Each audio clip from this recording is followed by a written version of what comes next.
thank the organizers for giving me the opportunity of visiting this pleasant institution in a very pleasant surrounding.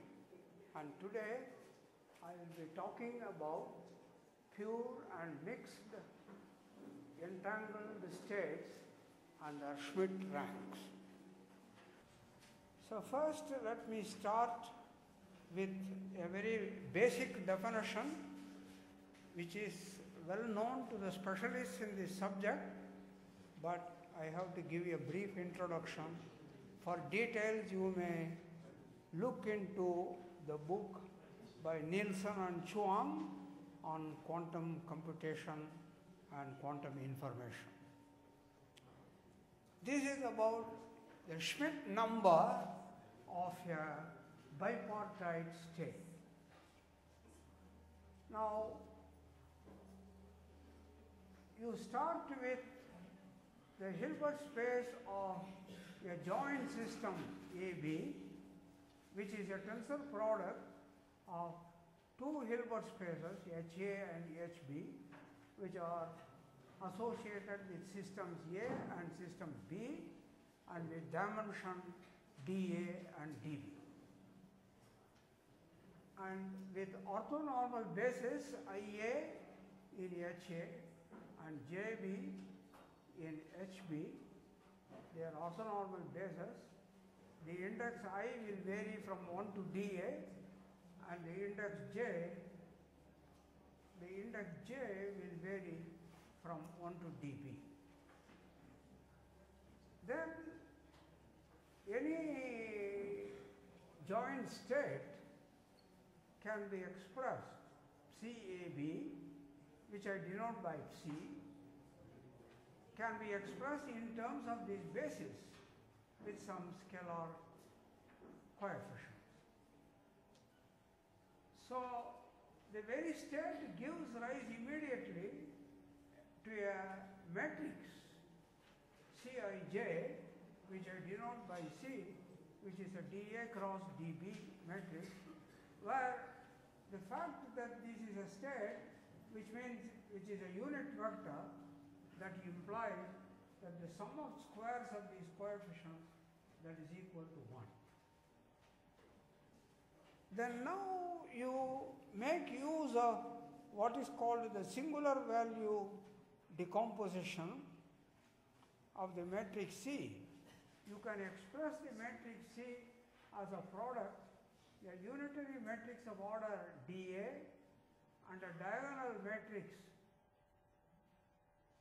where you have positive values lambda 1, lambda 2, extra lambda r, and then rest are zeros, and this is a unitary matrix of order dB. This is of order dA and that is of order dB, and this is a dA cross dB matrix, and this lambda 1, lambda 2, lambda r are nothing but the eigenvalues of A dagger A, root of A dagger A, or the modulus of A.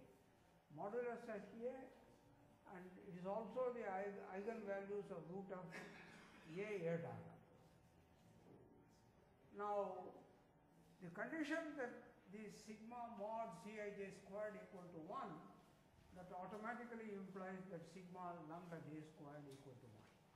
So, to every wave function or a pure state of the joint system, you have a matrix C associated, and from the matrix you have the singular values lambda 1, lambda 2, lambda r, which gives rise to a probability distribution, that is lambda 1 square, lambda 2 square, lambda r square, that gives rise to a probability distribution, and that is also equal to, the sum is also trace C dagger.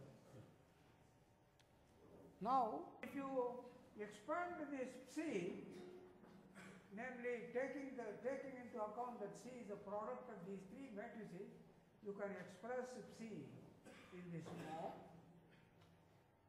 And so I pull out this lambda k, and if I take uik ia summation over that and denote it by phi a k, and Vkj multiplied by Jb and take their sum and denote it by Ckb, then you see these Uik, they come from a unitary matrix, and therefore Pka, that is an orthonormal set of vectors, and this is again a unitary matrix, which implies this is another set of orthonormal vectors. These are orthonormal in HA and these are orthonormal in HB. So every unit vector can be expressed in this form where sigma mod lambda k squared is equal to 1. So this is the most fundamental definition, so I will go slow at this moment, because this definition will be used throughout the end. Now if you take from the state C, you consider this rank 1 projection matrix CC, that is the density operator associated with C, and trace out over B. If you trace out over B, you will get a state rho A. So if you perform, that is, if you trace out, this will go away, and so what you will get is sigma lambda k squared multiplied by this. And similarly, if you trace out over A, you will get rho B, which is equal to this. So CC is the density operator of the joint state, and rho A, rho B are the marginal states. And important numbers come from here. R, which is the rank of the matrix C which we had, and then lambda k, the numbers which come in this expansion. This is an orthonormal set, and that is an orthonormal set, and the summation is up to R, and this is called the Schmidt decomposition of the state C. This R is called the Schmidt number of the state C. And this R and lambda k are independent of what basis you selected in the beginning. Then the sigma lambda k squared is a probability distribution. The marginal state has got this diagonal decomposition, and so you can compute the Shannon entropy of this probability distribution, which is nothing but the von Neumann entropy of the marginal state rho A. And same thing you can do for rho B, but the von Neumann entropy of rho A and the von Neumann entropy of rho B, they are same.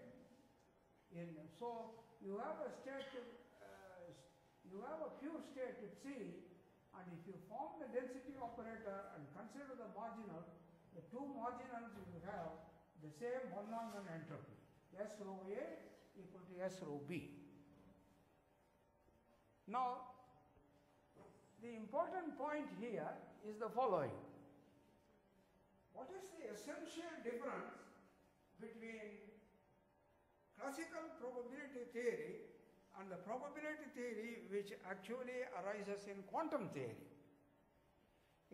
Suppose instead of we discuss classical probability theory, the Hilbert spaces HA and HB will be replaced by sets, and the states will be replaced by probability distributions on them. So the joint state will be a probability distribution on the Cartesian product of the sets A and B. And if you take all the probability distributions of the joint system, they constitute a compact convex set. They have extreme points, and the extreme points are degenerate or Dirac measures, and they are again product measures. And if you compute their entropy, that is 0. So the marginal ones also will again be, the marginal of a degenerate measure is again degenerate, that entropy will also be 0. But here I started with the pure state and then I computed the marginal state, and you have these probability distributions coming here, and there is no reason for the von Neumann entropy S rho A to be equal to 0.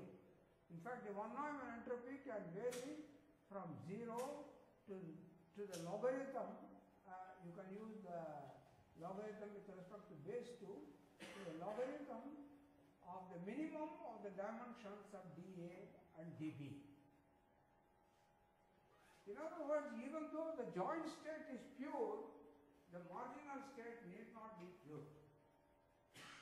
In other words, the state in the language of quantum information theory, you say the states can be entangled. It was the famous paper Einstein, Podolsky and Rosen in their 1935 paper. This point was actually highlighted, that is, the joint state can be pure, but the marginal state need not be pure. They can have entropy. And that means there will be entanglement. And if you go through the book of Nielsen and Chuang on quantum computation in information theory, the single point which is again and again highlighted is the fact that this existence of entanglement is an information resource. And most of the theorems are demonstrations of this central fact that the states can be entanglement, and the entanglement can be used as an information resource. And the entanglement can be measured by this entropy of the marginal state. The maximum value is the logarithm or the minimum of the dimensions dA and dB, and if this holds, then you say that the state psi is maximally entangled. So for our talk, the basic definition needed is the notion of a pure joint state, Schmidt number R, and the associated Schmidt distribution given by the lambda k square, and the amount of entanglement, namely the entropy of the marginal density operator. The joint state is pure, but the marginal density can have more, can have positive entropy, and the maximum possible entropy is there, and it is attained, and that the state in which it is attained, that is the state of maximum entanglement. This is the most fundamental definition for the subject. So I have written here this.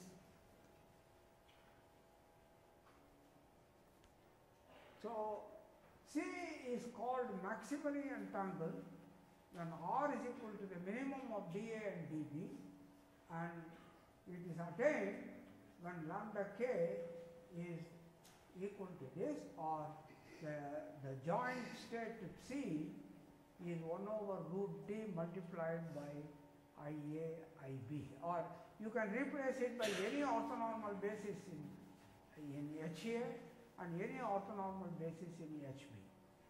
In fact, if you apply a unitary in the first Hilbert space and a unitary in the second Hilbert space, that is what you make what is called a local operation, then the Schmidt number, the Schmidt number and the amount of entanglement, they will all remain fixed. They will remain invariant. Right? Now, we had two Hilbert spaces when we took the tensor product. Now let us consider the Hilbert, the m-dimensional Hilbert space C to the power m, which is simply Cartesian product of m copies of the complex plane and an n-dimensional Hilbert space C to the power n and take their tensor product. For all computations, it is very useful to identify this Hilbert space with the space of m by n matrices. So this comparison, they are in a way isomorphic Hilbert spaces. Now how do I make the space of matrices into a Hilbert space? You consider the space, then between any two m by n matrices x and y, compute trace x dagger y and define it to be the inner product, and choose and fix an anti-unitary operator j in C to the power n, that is namely the second Hilbert space here. Then define the isomorphism in the following way.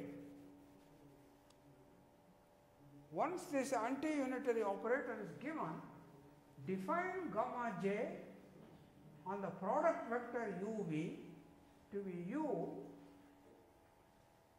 then apply the complex conjugation, namely the anti-unitary operator j to v, and consider, that means the product vector in Cm tensor and Cm is taken to this operator or matrix in Cm tensor, this m by n matrix operator.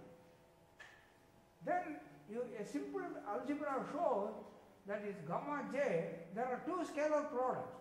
Cm tensor Cm has its scalar product, and the space of matrices, as I told you, has this intrinsic scalar product. And a simple computation shows that this gamma j is a scalar product preserving correspondence between the total set of product vectors and the total set of rank 1 operators. So if you have correspondence between two total sets, that means two spanning sets which preserves inner products, then it is a theorem that it can be uniquely extended to a unitary operator. So that gamma j extends to a unique unitary operator between Cm tensor Cm and Mn, namely the space of m cross m matrix. Now you have suppose I choose, here is a proposition, I choose a state C belonging to Cm tensor Cm, that is a joint state. Schmidt number of this equal to R, namely rank of the Schmidt number in the language of wave functions we arrived at earlier. But on the other hand, the gamma j psi is a matrix, and the gamma j psi has got a rank. So the Schmidt number here becomes the rank of that matrix. So the rank of this matrix is a more easily computable number than directly the Schmidt number of the operator C here. So this correspondence is very useful, and the identification of the Schmidt number here with the rank of the gamma j applied to the state is as a quantity is also a very useful computational device. In the joint, you see the Schmidt number itself is a measure of the entanglement, right? Schmidt number is a measure of the entanglement. The entropy of the marginal state is also a measure of the entanglement. So it will be very interesting to find out how rich is the correction of entanglement states. And to this end, and also we would like to construct subspaces in which every joint state has got a Schmidt number exceeding a given number k. So my goal will be construction of a subspace in the joint system HAB, where every state has got a Schmidt number greater than or equal to k. But now because of the proposition, it is equivalent to construction of subspaces in dA cross dB matrices. So you have the linear space of dA cross dB matrices, and here we want to construct a subspace of maximum possible dimension where every non-zero matrix has got rank greater than or equal to k. I consider an example. Write M2n, so instead of M cross n, now I am considering 2n cross 2n matrices. In this case, you can practically exhibit a very interesting subspace in which every state is entangled and it is of a high dimension. And once I state this problem, it is always said every lecture should always pose a problem to take home. So I would like to conclude this part, the first part of the lecture, with an unsolved problem, which you can take home and try to solve.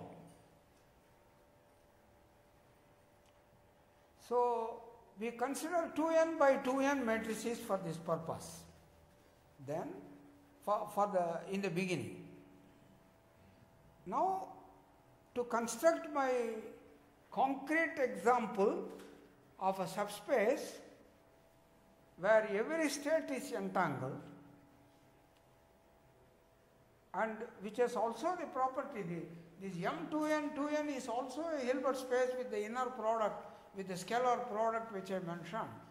I would like every state in the subspace to be entangled, and I would also like every state in the orthogonal complement of that to be entangled. Such a geometric situation does exist in this problem, in this case. So for this purpose, we begin with an interesting concept which is very much used in what is called theory of quantum error correction. You know, if you go through the last few chapters of Nielsen and Chuang, this is discussed in great detail. That is, it comes from what is called the Neel-Laflamme theory. There is something called unitary error basis, and the existence of different kinds of unitary error basis, that itself is a very interesting mathematical problem. And existence of unitary error basis comes from two different sources. It comes from the theory of orthogonal Latin squares in classical statistical designs, and it also comes from the theory of error correcting codes. So let me assume that you have some idea of a unitary error basis. What does it actually mean? You have the space of n cross n matrices, complex matrices. Then it is a fact that it admits, you know that it is a Hilbert space. It admits an orthogonal basis, not orthonormal, but orthogonal basis where every element is unitary. Such a basis exists. And construction of different kinds of such bases and classification of such bases up to unitary equivalence, that in its own right is an interesting mathematical problem. Now I am reminded of the earlier lecture, some connection with the earlier lecture. You say that the tupulins are topological quantum computers. Of course, that is what probably makes mathematicians think about higher dimensions which you cannot visually imagine. So it is not only ordinary quantum computer, it can, everywhere vision comes into play, but here you go beyond vision and look at higher dimensions, and there also you need this important concept of imagination, and then compute with that higher dimension. That is what we do all the time. So that itself is a sign of consciousness. But what is more puzzling for me is that when you have a complex puzzle and you sort it out, it gives pleasure. And that pleasure, is it also consciousness or is it something else? So this was a question I wanted to ask, but already the earlier lecture was very long. I didn't feel like raising it. So now I have taken that opportunity. Now, so the space of square matrices admits an orthogonal basis of unitary matrices. Now I choose such a basis, namely I denote that basis by W alpha, alpha equal to 1, 2, etc. n. Oh, I should have here, this is m2n, so the dimension of the space is 2n whole square. So the orthogonal basis also here, it should be 2n whole square. There is an error here. So there exists, choose and fix a unitary orthogonal basis W alpha, alpha varying 1, 2, etc. 2n whole square, or unitary matrix. No, sorry, this is right. Even though this is m2n, I am not doing this, but I am choosing only an n-dimensional Hilbert space, and that has got dimension n square, and I choose an orthogonal basis of unitary matrices of order m, namely elements of the unitary group un, so that the inner scalar product W alpha bar, W beta is delta alpha beta multiplied by n. This is an orthogonal basis for the Hilbert space m cross n of dimension n square. So once I do that, the space of n by n matrices themselves, that itself is Hilbert space, and I choose an operator on that Hilbert space. So this becomes a super operator.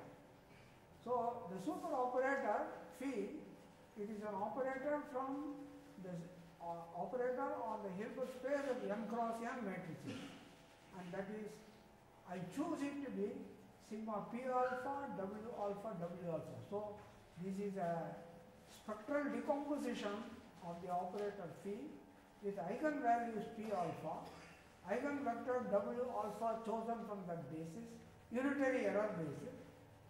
P alphas are strictly positive and all the P alphas are distinct. Then phi is an operator from M1 onto Mn. And you look at the following subspace.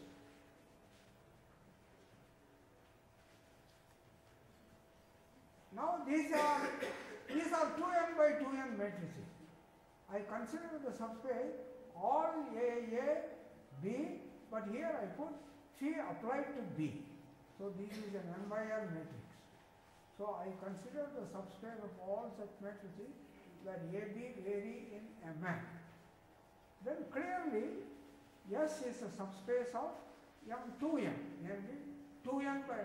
So whenever you have M2n, 2n or Mn cross n, I denote it by Mn itself. So with that understanding, M2n is the space of all 2n cross 2n matrices, square matrices. So yes, I carve out a subspace. Now, what was my goal? My goal is to exhibit a subspace in which every joint state is entangled.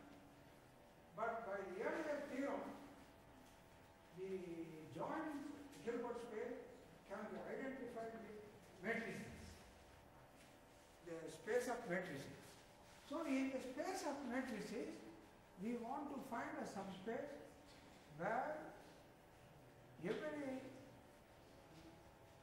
entanglement there means Schmidt rank is strictly greater than 1. So Schmidt rank is greater than or equal to 2. So I want to choose this map.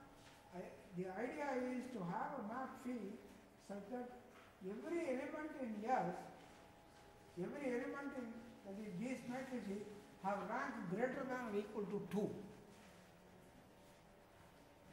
Right? So my next proposition, I have constructed an explicit example with the help of the unitary error basis, and my proposition is that every non-zero element in the subspace S has Schmidt rank, has rank greater than or equal to 2. That means in the equivalent space of state, in the equivalent joint Hilbert space of order, namely C2n tensor product C2n, if I consider the inverse image of S under the gamma J map, every element will have Schmidt rank greater than or equal to 2. So the aim is the construction of that.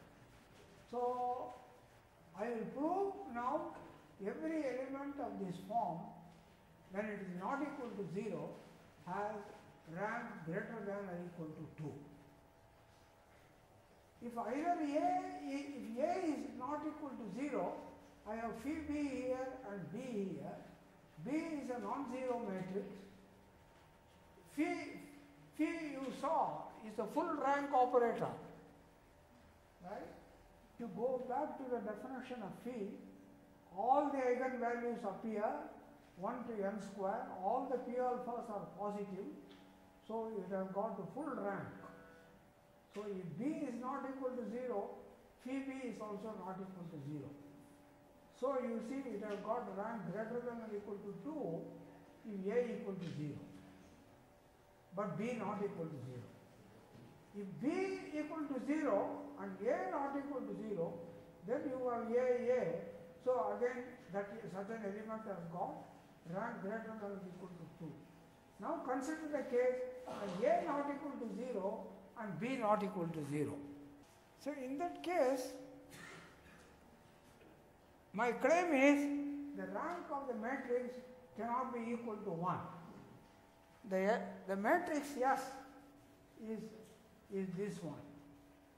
The rank of this matrix cannot be equal to 1 when A not equal to 0, B not equal to 0.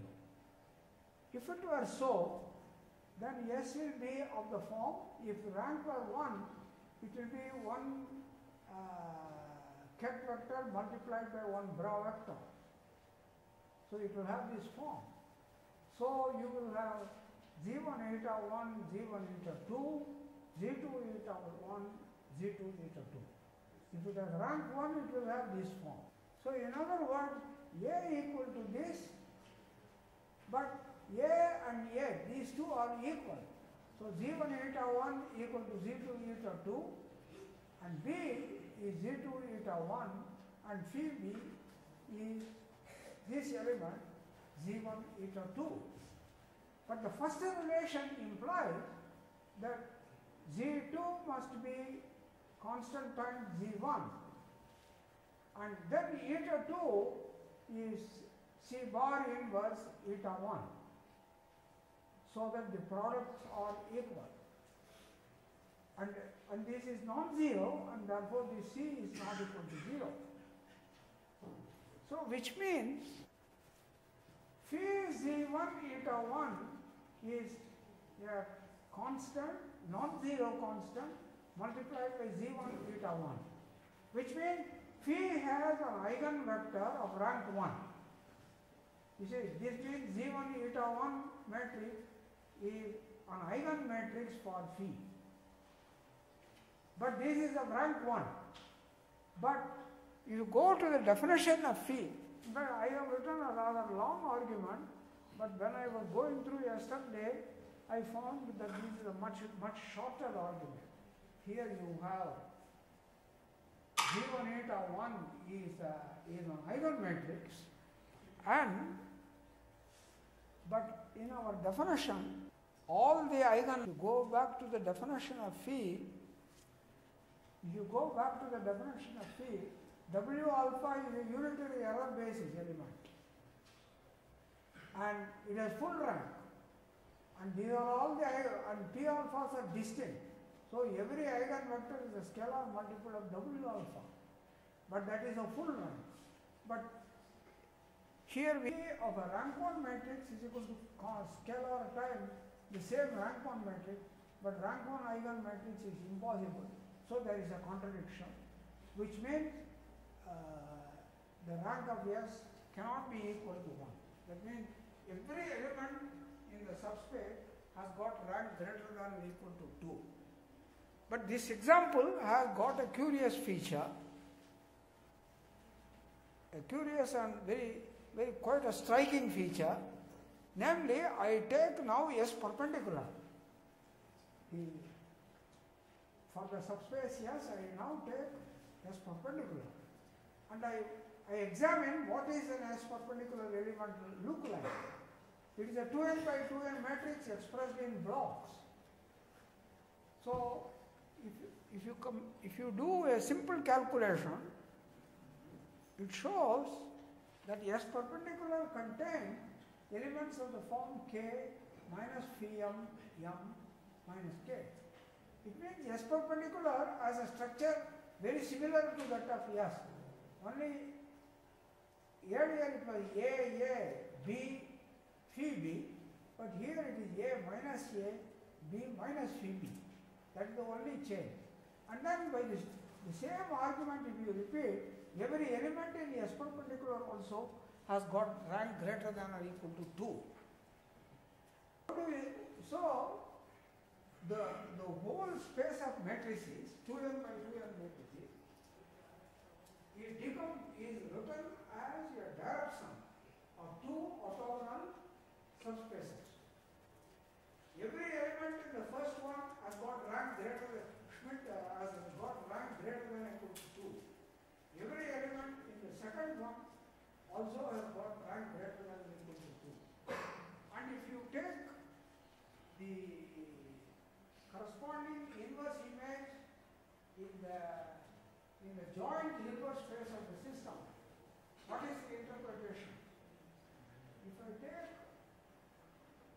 two systems with dimension equal to 2n and take their tensor product, which is the joint system, it can be written as a direct sum of two systems, a direct sum of two subspaces, in which every wave function in the first has got Schmidt rank, a Schmidt number greater than or equal to 2. Every element in the orthogonal complement also has got Schmidt rank greater than or equal to 2.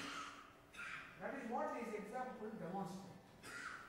So now this gives rise to a very beautiful question in elementary algebraic geometry. You see, so I have, as I told you, my dictum, in every lecture one should have a problem to take home. So the problem to take home is the following. What are such decompositions as I have explained here? S direct sum, S perpendicular. What is it? What is the requirement? I want every element in S to have rank greater than or equal to K, or if I go to joint system, every element in S should have Schmidt number greater than or equal to K. Every element in the orthogonal complement should have Schmidt number greater than or equal to L. And then the Hilbert space has got dimension n. The basic Hilbert space has got dimension n. So, problem, what are the triplets, or what are the triplets N, K, L with the following property. Namely, consider the Hilbert space of dimension N, C power n. Take tensor product, C power n, tensor, C power n. Construct subspaces S, S perpendicular, so that it is a direct sum of the two. Every element in S has Schmidt number greater than or equal to K. Every element in S perpendicular has got Schmidt number greater than or equal to L. Which triplets MKL have this property? In the example which I have given, 2n, 2, 2 is one such admissible triplet. So, of course, this is a problem in the in the theory of pencils of matrices in the old Italian style algebraic geometry. But with powerful I am not an algebraic geometer, I feel so sad for it, but by using those tools, it should be possible to compute all the triplets with this property. In the space of M cross n matrices, consider how to construct a subspace S of maximal dimension in which every element has got Schmidt number greater than or equal to K. And what is the formula for the maximum dimension? That is an interesting, it is a problem which has been solved in matrix theory. Solved only very recently by a Canadian group. And it has got many interesting interpretations in the language of theory of entanglement. So I will just go through it just in a few lines and state the theorem only without proof. So consider the variety of matrices of rank less than or equal to K. So by denote by Sk in M, M and C, namely all M cross n matrices with entries from C, set of all such matrices of rank less than or equal to K. The dimension of the subspace Sk is K times M plus n minus K. It's a very interesting exercise in linear algebra. So the proof is written here in the notes, but we won't have the time to go through. So that is an interesting problem to do. So after knowing the dimension, the next proposition is the following. Let L be a subspace in MMN, let me of course with the entries from C, such that every non-zero element X in L has rank greater than or equal to K. Then you can prove by using what is called the intersection theorem in algebraic geometry, because this L is an algebraic variety. So by using the so-called intersection theorem, you can prove that dimension L is less than or equal to M minus K, N minus K. This again uses only the very classical Italian algebraic geometry, not the powerful Grothendieck theory and so on. Right. So that is the second proposition. Then next one, I have, so the aim is, we have found an upper bound, namely M minus K times M minus K. But then one can construct a subspace. Here I have put the aim to construct a subspace L naught in MMN whose dimension is M minus K into M minus K, in which every non-zero element has got rank greater than or equal to K plus 1. So such a subspace exists, and the construction is somewhat elaborate. And you can explicitly write down ultimately by using this theory in a joint quantum system, HA tensor HB, you can write explicitly a subspace of maximal dimension in which every unit vector, that means every wave function, has got the Schmidt number greater than k, strictly greater than k. You can construct